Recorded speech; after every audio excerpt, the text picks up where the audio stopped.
আপনার তো এখন কেমোথেরাপি চলছে, হ্যাঁ, তো এই যে কেমোথেরাপি চলাকালীন আপনার প্রথম দিকে খুব বেশি সাইড এফেক্ট হয়েছিল, সেটা আমরা জানি।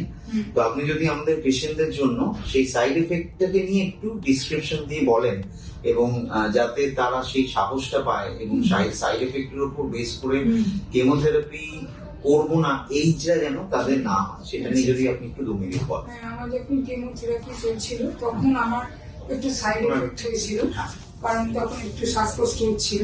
তারপর যখন ওটা আমার 4টি নেওয়ার পর যখন আমার ওটা বন্ধ হয়ে গেল, তারপর আমি ডাক্তারবাবুর কাছে এসে যোগাযোগ করলাম, কথা বললাম। উনি তখন আমাকে বললেন যে মেডিসিনের দ্বারা ওনার হবে, ওনার কেমোথেরাপিটা এখন একটু বন্ধ, হ্যাঁ ইনজেকশন কেমোথেরাপিটা বন্ধ থাকবে। তা আমি মেডিসিন চালু হলো আমার। তা আমি মেডিসিন খেয়ে আমি খুবই ভালো আছি। প্রথম দিকটা আমার একটু পাটা আগুনে একটু অসুবিধা হয়েছিল, ফুলে টুলে গেছিল, চলাফেরা করতে একটু অসুবিধা ছিল। তারপর আমি এখন প্রায় সুস্থই বলতে গেলে, আমার এখন আমি ভালোই আছি। অসংখ্য ধন্যবাদ।